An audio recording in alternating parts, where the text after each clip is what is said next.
Vamos lá?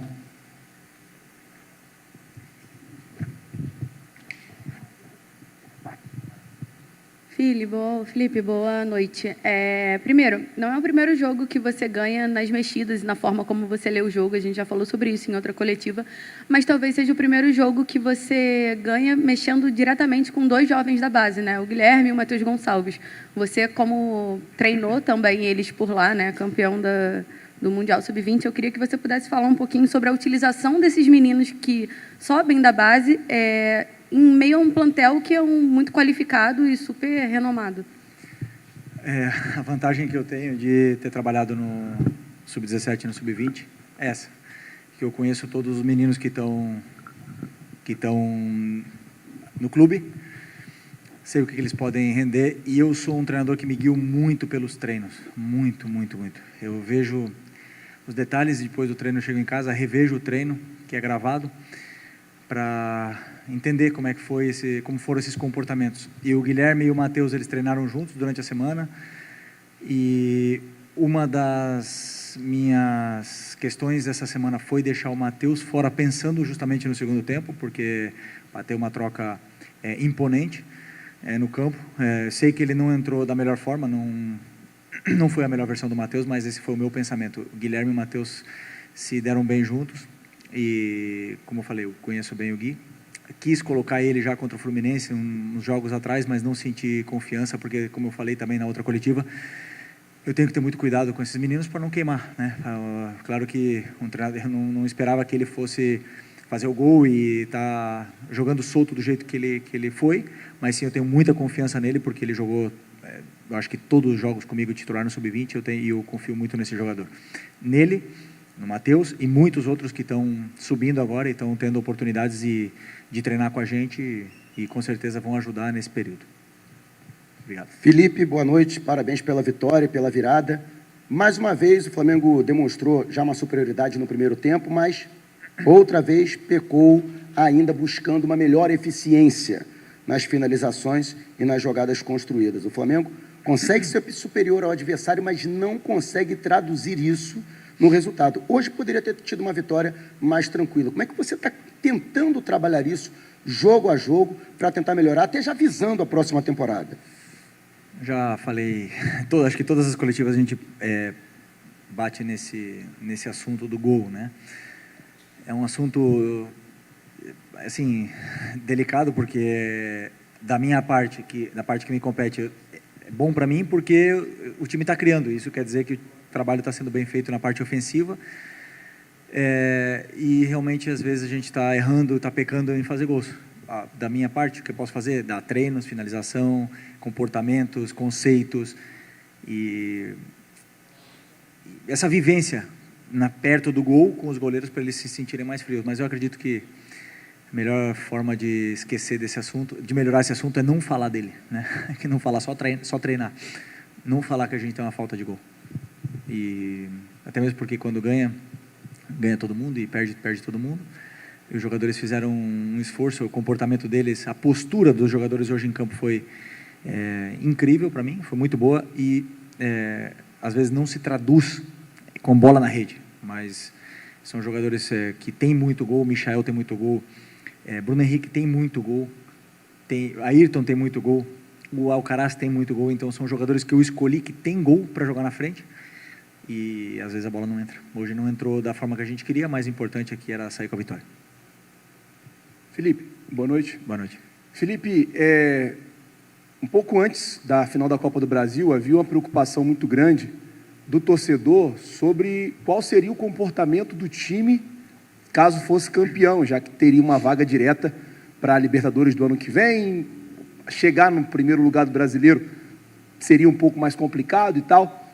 E você falou que você pensa jogo a jogo e que na sua cabeça, se você perder um jogo, você acha que você vai ser demitido e tal.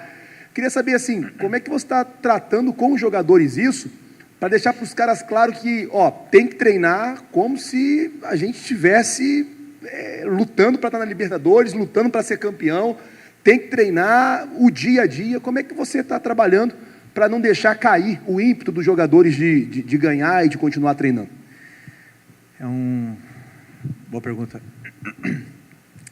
eu penso o seguinte, eu não vejo outra forma de viver a vida senão dar o melhor, o máximo em tudo, mas não é no futebol, não é quando acabar, falta 2 jogos e não briga por mais nada, ou como você falou, já foi campeão, ou não sei, no ping-pong, quando já está brincando com o teu filho. Eu não vejo outra forma na vida senão em tentar ganhar, em tentar fazer o melhor e dar o máximo. Esse sou eu, ok?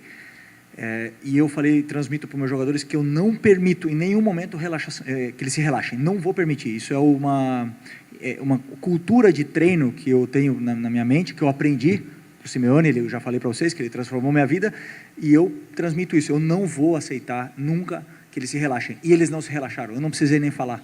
Durante a semana foram muito bons os treinos, durante essa data FIFA. E a data FIFA é um período delicado para os jogadores, porque faltam muitos companheiros, porque realmente temos a tendência a relaxar. E esse grupo não relaxou. Então eu não precisei praticamente falar com eles sobre isso. E é fácil. Você, quando joga no Flamengo, quando você joga no time grande, a vantagem, a virtude que você tem é que você é exigido todos os dias, todos os segundos ao máximo, porque senão você é cobrado. E eles sabem disso. Esses jogadores muitos deles estão aqui há muito tempo, e eles já passaram por isso de se relaxar em algum momento e depois ser cobrados. A gente viu o Vaias, depois de ganhar a Libertadores e o Brasileiro em 2019, para o Rodinei. Então, nesse clube aqui, não podemos baixar nunca a guarda. Esse é o meu modo de pensar, eles também, e poderia não ter sido a vitória hoje, poderíamos ter perdido o jogo de 1-0, mas o comportamento, a postura que eu vi do meu time em campo, essa que eu quero. E esse não é fácil jogar aqui, o calor que tem aqui, a viagem e tudo mais, não é fácil, e a postura, como eu falei, a postura foi ideal para mim. Felipe, aqui atrás. Aqui. Sim. Boa noite, parabéns pela vitória, Letícia de Almeida, Foz do TV. Você precisou encontrar alternativas para conquistar essa vitória também com jogadores vindo da base, o caso do Guilherme que fez o gol, o Matheus Gonçalves, muitos jogadores sendo utilizados nessa partida que são da base do Flamengo, porque o Flamengo está com a ausência de jogadores tanto no departamento médico como também nas suas respectivas seleções. E nesse ponto eu queria te perguntar como que foi essa tomada de decisão de não trazer os jogadores que estavam com as seleções, é um comportamento comum. Por exemplo, o Léo Ortiz não jogou em nenhum dos minutos com o Brasil e não veio, e outros que tiveram mais minutos naturalmente não seriam utilizados, mas como foi essa tomada de decisão, o que foi conversado para não ter, por exemplo, o Léo Ortiz no jogo de hoje?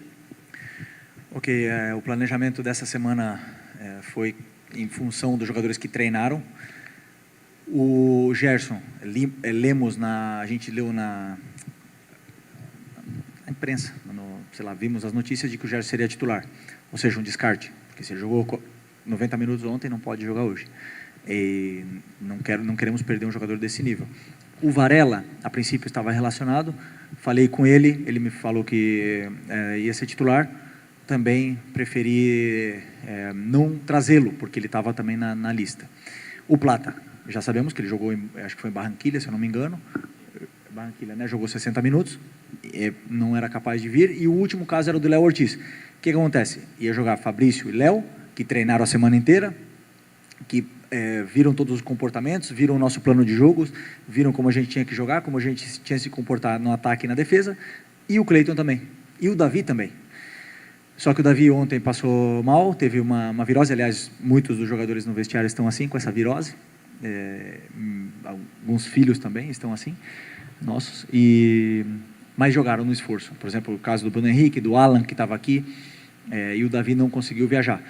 Eu confio no Cleiton, então foi decisão minha de falar para o clube, dizer que não precisava do Léo Ortiz para esse jogo, que eu confiava nos que estavam aqui, e confio. Mesmo se tivesse sido outro resultado, teria falado a mesma coisa, confio nos jogadores que estão aqui, e acredito que não posso correr riscos nessa reta final com jogadores que estão, como o Léo, que mudou a metodologia de treinos na seleção durante essa semana, e o corpo gera uma adaptação, então é sempre um risco grande jogar, porque ele não iria dormir nessa noite. Então, essa foi a decisão sobre a data FIFA. Okay? Professor, última. Felipe, eu vou pedir permissão para fugir um pouquinho do factual aqui, porque a gente está fazendo uma reportagem especial sobre os 5 anos da conquista da Libertadores de 2019. E a gente sabe que muito da idolatria da torcida do Flamengo com essa geração dos jogadores vem também desse título. Eu queria saber de você, assim, olhando para trás, o que esse título significou e significa na sua vida profissional e até na sua vida pessoal? Assim, vocês me conhecem bem, né? Eu não gosto muito de falar do passado e dos títulos que ficaram para trás. Não vivo disso, nunca quero viver disso. Para mim, tenho um troféu, uma réplica lá em casa, tenho uma medalha. Não fico olhando, não está na sala, não está em lugar visível, porque eu gosto de esquecer o passado e sempre procurar ganhar um novo. Mas esse título, a noite anterior em Lima, foi a primeira vez na minha carreira que significava demais para mim, o título. Demais. Mais do que o normal. Assim, meu sonho sempre foi ganhar Champions. Sempre foi esse, na minha carreira, como jogador.